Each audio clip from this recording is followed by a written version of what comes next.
Good morning. In this video we are talking about gloves, particularly these gloves, which were very kindly sent to me by Vallerret. They are the Markhof Pro 3, Markhof Pro 3. It's currently I wouldn't say cold day, but cold enough for me to want to wear gloves. It's January and this is the North Sea. Early morning, just before 8 o'clock. Sun's rising nicely over there and I'm getting a time lapse of that, and I can see the glow is building quite nicely. What's special about these gloves? Well, they're designed for photographers, and that's the key thing. Anything that we have to do with our hands gets awkward when you don't have your hands. When they're kind of inside something like a glove or a mitt, you just don't have the dexterity, the feel or anything else to do things, and it makes certain things difficult. Now, if you're a builder and you've got builder's gloves, then it probably makes it a little easier because you tend to be handling large, heavy things, and you probably need a bit of grip, which the gloves have. But if you're trying to do something that requires a little bit of finesse, gloves, in most cases, are an absolute no-no because you just can't feel things. One of the answers to that, of course, is fingerless gloves. No, it's not an answer at all, is it? Because your fingers get cold. So what about part-time fingerless gloves? Hey! Now, that's a great idea.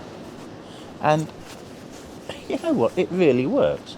Now, these things are, well, they're not cheap, but what is? Anything of any quality takes time to design and manufacture, and therefore there's a cost to it. So for the price of these, it really isn't too bad because, let's face it, it's enabling me to get out in the cold, in winter, on the North Sea, on a pier, 150 yards from land here, and do photography. Now, sure, I can do it without this, but as photographers, we stand around quite a lot in the cold, and standing around reduces elements of circulation, and you really begin to feel cold in the extremities of your body. Typically, we find that cold that gets into our feet and our toes and our fingers and our hands stays there for rather longer than we would like.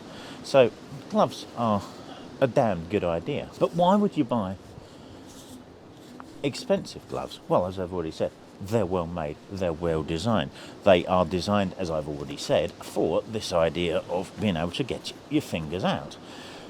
But there's also on the backs of these little things magnets, and they hold these fingertips out of the way, and that's a really useful feature. I'll go into the details of what's the makeup of these a little later, but suffice to say, they're quality materials. There's Thinsulate inside it, 3M Thinsulate, 2 levels of Thinsulate. In fact, there's a different level of it on the palm to the back of the hand. There's real suede on here for which you could wipe your lens if you have to, although I would obviously do that with caution because it's a glove. You're wearing this all the time, and it's going to potentially get bits of grit and such in that. It is suede, so it should rub off, but I'd be cautious of that.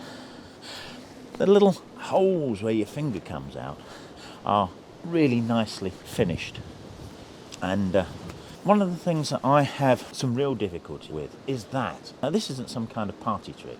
That bit there really doesn't bend. That got trapped in an engine pulley a number of years ago, and you can see is that going to focus? There you go. It's quite a crush injury around there. I'm lucky to keep it, and the only thing they could do to save the finger was to fuse it, and that took an awful lot of healing. I mean, a couple of years really before I started really getting any sensation back in the fingertip.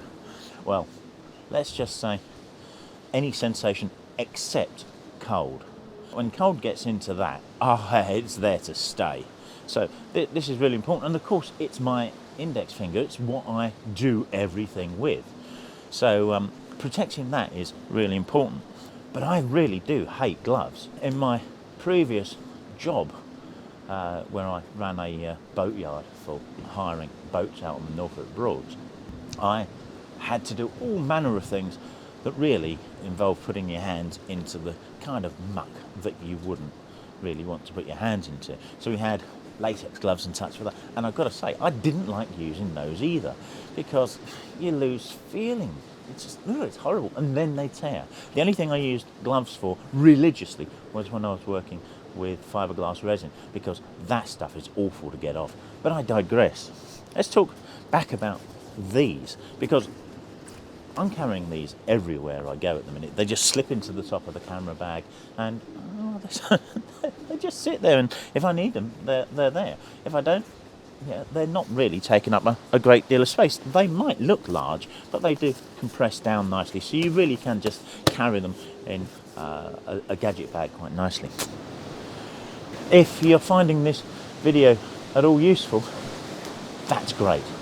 Please click the like button down below, and if you want to see more of my content, click that subscribe button and the little tinkly bell icon as well, and YouTube will tell you when I post new content out there.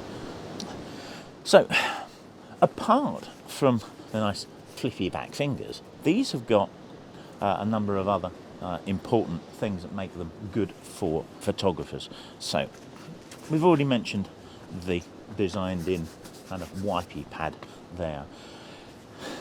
The palm has got this wonderful rubberized imprint. You can see it kind of reflecting on the screen there, and that's really, really grippy. It's wonderful. I really do like it. There's a little clip on it, so you can easily clip on your other glove. There you go. And that's very easy to use as well. One-handed operation, as you can see there. And on the back of each glove, there's this little zipper pocket here. And in one of them, and of course it's not the one I've got on, in one of them, let's get it out, there's this.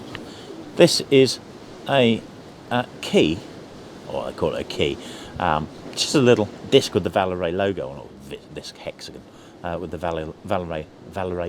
I keep calling it Vallerret. I think there's a silent kind of oblique T on it. It's not. It's Vallerret. Anyway, there's this key on the back of it, which you can do up tripod screws and such. And of course, that's rather nice as well. And it's captive, so you're not going to lose that. The pockets are about deep enough to put in a small thermal pack as well, so if you need to keep your hands warm, or rather the gloves will keep your hands warm if your hands are warm. Obviously if your hands are cold and you put them into the gloves, then you're going to have to wait for your own body temperature to rise to warm the gloves up, but if you've got a little kind of thermal pack, you can put it into the pockets in the back of these, and that's rather nice too. The liner inside it is merino wool. Now you probably don't get a lot softer than merino wool. I mean, after all, it's worn by animals. They know a thing or two about comfort, I'm sure. You know, they have to live outside all the time. Why not choose merino wool to make you warm and fluffy? And that's what we've got in these. It's really very nice. I did hear somebody else, who was it? It was Mads Peter Iverson, say it's like putting your hand into a cloud. Yeah, it is. It really is. But Mads wasn't terribly keen on these. Mads was saying that, he didn't get the jogger going past there. Bit of a wobble. It is a pier after all. Mads was saying that they didn't warm your hands. Okay, Mads, gloves aren't there to warm your hands as such. Yeah, what we're talking about here is having a layer of insulation. And the insulation is there specifically to stop the warmth that you are generating escaping. So, I don't see that as a valid problem. It's not a valid attack on a pair of gloves, because they're not there to generate heat in any way. Are there problems with them? Well, a few things are perfect, and I'm going to turn around and say, look, I think this is probably my fault. I'm a weird individual. you probably already established that, but yeah, I'm a little weird. My head is remarkably small. Yeah, this fits because it's elasticated, but if I had to go out and buy a fitted hat, I'd struggle. My hands are actually quite large, but the distance between here and here, which is what Vallerret asks you to measure, and the distance between here and here, I think, I can't remember, sod's law, of course, my hands fall into that kind of extra large or extra large glove size, and Vallerret say, well, really go up a size on that, which is what I did with it. For my case, that may have been a mistake, because these little apertures, the thumb's good, the thumb's really good. The index finger, which of course also on me is broken, so I don't know whether it's even its original size or not. So again, this isn't a level accusation that the glove's in any way, shape or form. It's more my experience of using it. But this finger, which is the one that does everything, I have to pull that down to kind of get it to kind of come out and stay out. Otherwise it kind of just slips back in. You can see it going in there, and all of a sudden that becomes a little useless. So I've really got to get that down to that knuckle. And again, I'm reasonably sure that this problem is because that knuckle joint just doesn't bend, because everything's bending here. So it's me, and not the glove. But I did wonder whether if I went down a size, that problem may not happen. Of course, I might introduce other problems. The idea of having these magnets hold the fingertips back is great, but because there's quite a lot of bulk in the glove, sometimes it kind of comes forward, particularly when you bend. You can see it happening there. Is it a problem? No, it isn't. If your finger's out of here, then it's it's out. Another really interesting or useful, good feature of these is this nice elasticated cuff. It really does snuggle your hand or your wrist really rather well there, and if you're all kind of cloved up to keep the wind out, that slips nicely underneath the edge of your sleeve, and you can cinch down on that as well to really keep this stuff in. I think overall use case of these, I'm struggling to fault them in any way.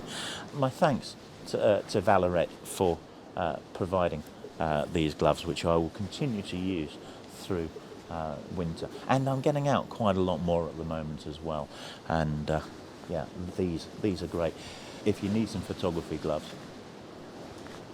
I can't recommend these enough. Now, Vallerret say, I've done it again, Vallerret say that these are for kind of midwinter use, and they do have a number of different other gloves as well. These are great. These are really warm.